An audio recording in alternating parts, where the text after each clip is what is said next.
Detroit Sports Nation, Lions fans, I truly hope you are as happy and feeling as great as I'm feeling right now, man. The Detroit Lions putting a stamp on a season with so much expectation, with so much excitement that we had coming into the year, and putting an exclamation point on it in the best way possible, given the circumstance, gives me so much joy and got me smiling from ear to ear right now, man. A 20-16 victory to close out the Green Bay Packers' chance and Aaron Rodgers' chance of getting into the playoffs. You said no and took their heart out in Lambeau Field on the frozen tundra. We hear about it all the time. You stood up to them on their home field, the house of horrors that's tortured Lions fans for decades, and you stood up to them tall, did whatever you had to do, did everything you had to do to come out as the victor in this game, and you did exactly that. Lions fans, you should be happy today. You should be feeling great. You should be in a fantastic mood. I know it was a little sour to find out that the Lions will not be playing for a playoff spot. Because Seattle won, they beat the Rams, and unfortunately, that's what happens when you start off 1-6. I mean, they're a young team. They did get off to a great start. A lot of coaching mistakes and a lot of growing pains of a young team that puts you behind the 8 ball. And I'm sure the Lions are going to feel that. I'm sure they're talking about it. A lot of guys said they didn't even pay attention to the game so they could stay focused on Green Bay. And I respect them saying that publicly and keeping that mindset. And if that was the case, then good for them. But it hurts a little bit knowing that. But again, there was still something to play for. There was still plenty to play for, if you ask me. Now, maybe not so much for the Lions in terms of, continuation to play through the season, but for a team that wanted to really establish themselves. Deshaun Elliott said it. They don't feel respected by the Packers, by the NFL, and they want to change that narrative. Jamal Williams said the same thing after the game when they won. Stop playing with us. He said it repeatedly. We the Detroit Lions. Stop playing with us. And we felt that. We as fans felt that because anybody that watched any of the pregame hype and coverage, there were a lot of people saying, oh, the Lions are exciting, they're fun, but nobody was picking the Lions. Pat McAfee and Aaron Rodgers sitting there chumming it up together on their show, talking junk about the Lions, and Aaron Rodgers eating it all up, just laughing, having a good old time. Like, we saw all that, man. We saw all that hate. We saw all that coverage, and this was our opportunity to change all that. Even during the game, anybody who had to suffer through the love fest of the Packers by Mike Tirico and Chris Collinsworth on every break that they had, just overdoing it in every break they had. Sit up here comparing Aaron Rodgers' feet to Brett Favre's feet and just talking about, oh, how this could be his chance to go away and have another shot at the postseason and all that garbage. Even when he walked out and they did the zoom in on Aaron Rodgers on his way back to the tunnel and he told the cameraman to step back and get away from him. Yeah, I heard that. We caught that. They wanted it. It was so clear that they wanted this to be another moment for Aaron Rodgers. We heard it all week, and you ripped that away in beautiful fashion. And it's something about the division, too. You finished 5-1 in the division. You finished 9-8 for the record. You finished that gives you a 500 record, above 500 record for the first time since 2017. But again, it's something about the division that makes this so sweet. Finishing 5-1, obviously the Vikings game stings, but performing so well in the division, it would be one thing if, like, let's say the Lions played the Jets or the Panthers to close out in the final game of the season. And let's say no matter who they played in the final game, they won. It wouldn't feel the same. It wouldn't feel as satisfying if it were the Jets that the Lions beat to close the season out in comparison to what it feels like to go to Lambeau Field and beat down Aaron Rodgers and close the door on his playoff opportunity. That is so satisfying. That is so satisfying, in the beginning. It wouldn't really hit the same if it was a Jets game. It wouldn't have that same, kind of look. And if you look at a lot of the wins that the Lions had this season, the home game against the Vikings, the road game against the Bears, the home beatdown against the Bears, and now this sweep of the Packers, some of the most satisfying victories of the season have come within the division. And that's a big thing to think about because this team has not won a division title in too long.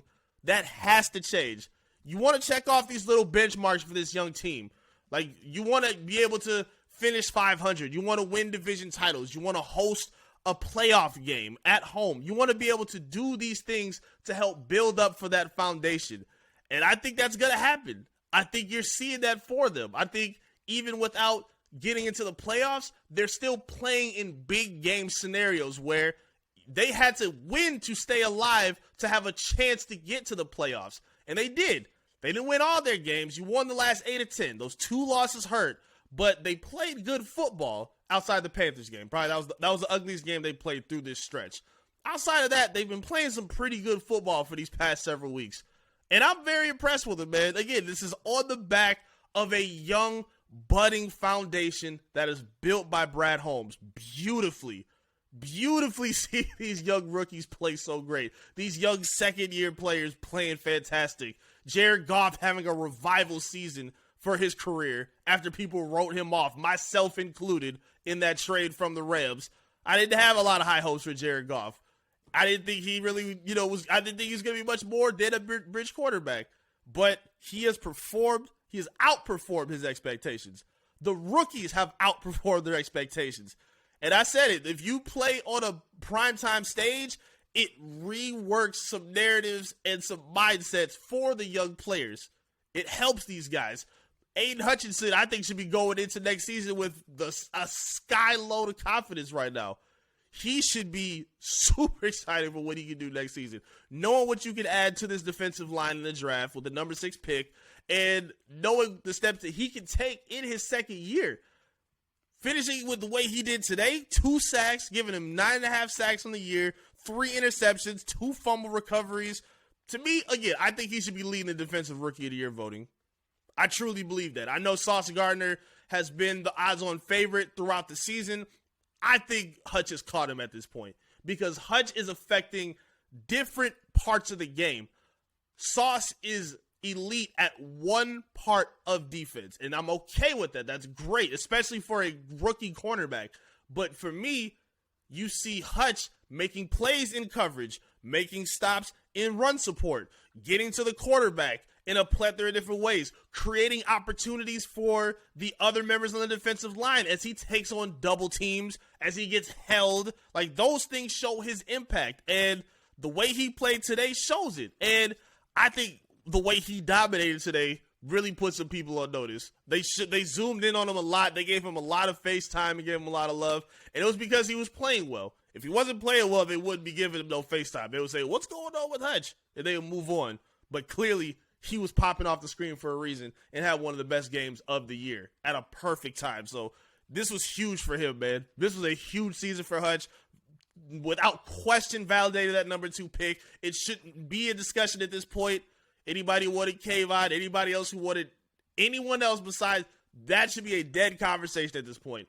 Hutch looks like every bit of that pick that we expected him to be. He helped turn around this season. Hutch looks fantastic, man. And he deserves all the respect and kudos for what he did this year in this game today. So shout out to Hutch. Jamal Williams, 2 touchdowns for Jamal. It has got to mean something for him. It's got to mean something for him to have the only touchdowns of the game for the Lions and to help close out and give the Lions the lead against your old team in their old building. His first 4 seasons, Jamal Williams spent as a Green Bay Packer. And he said it. He said it in the interviews. And they cut me. I had to get a rebound, and he got to the Lions. And he's been an absolute sensation for the Lions, man. The Lions should be super happy with what they did for him. And he should be super happy with what he did for them. So, again, 17 touchdowns, rushing touchdowns to close out for the year, which surpasses Barry Sanders for the record of franchise-leading rushing touchdowns for a season. That now belongs to Jamal Williams with 17. Barry had 16. It is now Jamal's record, so congratulations to Jamal. And again, to do it against your old team, man, it's got to be a little bit sentimental. I know, he cried a lot about his family and his grandfather and how that meant a lot to him and what it meant to play for the Lions. So I felt like he came in very motivated. I felt like playing against your old team maybe had a little bit of that chip on his shoulder. And it got him into a rhythm because the run game started off super slow. super slow in the first half, but he really got it going in the second half. Got some big first downs, really moved the chains, gave some short yardage situations for the offense to work with, really made some big plays for him, created some opportunities for DeAndre Swift, who made some awesome plays. And a lot of this stuff it wasn't always easy to watch either. This was not an easy watch from start to finish. Again, the offense started out super slow. Lions made a lot of bad mistakes, a lot of bad penalties, a lot of terrible officiating that we're not going to get into because luckily we were able to survive it all. But the refs did do the Lions no favors in this game. Let's be very clear. But it's all good. We don't need to apologize to nobody for that. We got the win. We took care of business. But it wasn't easy. It was not easy. I mean, to me, it was a backbreaker watching J-Mo catch that touchdown, and they had to catch it back because of a hold against the offensive guard. That was nasty. And you can see J-Mo was clearly upset too. I want him to, hopefully somebody can get in his ear to kind of, be able to keep his emotions a little more in check and, rounded so he doesn't look like he's making so much of a public display. But to an extent, I understand some of his frustration. I mean, he did try to get another play. They threw another pass his way. He dropped it. It looks like he didn't really get to see any kind of rapport. This is what I'm looking for. We didn't see any kind of rapport between Jared Goff and Jameson Williams this season. And it's unfortunate, man. It was unfortunate because there was a lot of high expectation for J-Mo, but we did get to see, at the very least, what that big play ability looks like. We saw it on that end around. We saw it on the touchdown against the Vikings. You even saw it in this game. Even if the play didn't count, you saw how fast he was on the takeoff, how quick he outsprinted the defense. It sucks it didn't get the count, but, we got to see what it looked like. And I think the future is bright for this kid in this offense. I think it truly is. And you got to be excited for what you see, man. Again, real quick, actually, before we get out of the offense, got to give love to the man, Kirby Joseph, who has Aaron Rodgers' number for this season. Got his third pick of the year. He could have had 4, honestly. Maybe 5. I think he dropped 1. 1 was called back that he caught because of a penalty. I think they called Kaminsky for illegal hands to the face. So he could have had maybe 4 or 5 interceptions this game. But he made sure he walked out with his 1. He got a pick, and he got the ball back with 3.5 minutes left to close the game, which is not easy because you're a young, inexperienced team. You want to see the Lions be able to sustain drives and make sure you don't give your opponents extra opportunities to come back. And that's exactly what they did. With 3.5 minutes left, methodically moved down the field, first down after first down, ran methodically and beautifully with Jamal Williams. An unbelievably crazy play with Amon-Ra St. Brown, where it looks like he's bobbling the ball with his legs, and then they look on the replay, and it turns out where they originally called it incomplete, the ball was bobbling on his legs, and it never touches the ground. So by the time he turns around, he has the ball in his hand. And it ends up being a first down for the Lions. Unbelievably crazy. But that's not where it stops. Because we also saw a play where the Lions were back on 2nd and 17, if I'm not mistaken. They throw a screen to Amon-Ra St. Brown behind the line of scrimmage. DeAndre Swift is behind him. And they flip his pitch to DeAndre on some schoolyard type stuff to scramble around for 14 yards and get the Lions in a position where they can now go for a more manageable position to get that first down, which they end up doing in clutch, unbelievable fashion to my man DJ Shark. DJ Shark had an absolute revival in the second half of the season. I had to listen to people on social media tell me how he's so much more impactful and used as a decoy, as if decoys can't catch passes as well. And he caught the biggest pass of the game on a 4th and 1 conversion to ice the game where there were no more timeouts for the Packers, no more time on the clock, and no more opportunity for them to take the game. And you put them down where you iced off 3.5 minutes in the clutch to give Aaron Rodgers no opportunity to do anything for the game. Unbelievable, man. Unbelievable way to end the season. 9-8, a winning record for the Lions. And now you get to go into the draft. We get to now go into draft season after the regular season is over with. We're normally in draft mode in like January or like December, or not even yet January, sorry. More like December or November, early of last year. But now we can look at it this year. We can look at it from this point, see how the draft is going to play out, which can be very interesting now that the Chicago Bears have the #1 overall pick and the Texans have #2. The draft is going to be crazy. I'm super excited for the draft. And I'm super excited to see how the Lions are going to build off it, man. See what they can add to this team, see what they can add to this franchise, this foundation, and the steps that they can take next season under Brad Holmes with his leadership, Dan Campbell's leadership. Hopefully we can keep Ben Johnson in the fold. Hopefully we can keep Aaron Glenn. The Lions should be very, very proud and very happy about what they did. You saw the fans who traveled, gave them a lot of love. There's so much love going for them on social media. We up here pouring up, celebrating the best way we can because the Lions did what we wanted to see them do, man. Stand up to the big bad Packers. Take them down. Take their heart out the way they've taken ours out so many times. It was in beautiful fashion, in very dramatic fashion, but it worked out in the end, man. I'm so proud of this team, man, and I cannot wait to see what they do in the season, the offseason.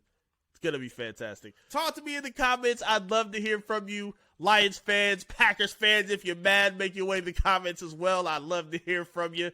But I really want to hear what you guys' thoughts are about the game. What are your thoughts on the season? What are you most expecting for next season? What are you most excited to see in the offseason? I'd love to hear from you. Make sure you like the video as well. And subscribe to the channel if you're new to the channel. Help us ramp up on our way to 6,000 subscribers. We would greatly appreciate that love and support. Tap in with us on social media as well. Facebook, Twitter, Instagram, TikTok, all of the above. Search and follow Detroit Sports Nation and tap in with me as well at I am Eric Vincent. Thank you so much for your love and support, Lions fans. We appreciate you so much. Wrapping up the regular season in beautiful fashion. Make sure you tap in with me tomorrow on Beyond the Box. Monday, 7 o'clock with AJ Riley. We're going to be unfolding and unwrapping the entire Lions season. We're going to be peeking into the playoffs as well. Make sure you're locking in with us as well. Subscribe to the channel. You get the instant notification as soon as we go live at 7 o'clock on Monday. Subscribe so you can check us out on Beyond the Box. Thank you guys so much for all your support. It's been a really wild ride of this Lions season, man. But listen, we did it. If anybody's built for it, it's the best fan base in the world. Detroit Lions fans, we deserve this happiness, man. I'm so happy for us. I'll be back to see you guys again soon with another update right here from the DSN News Desk. Peace.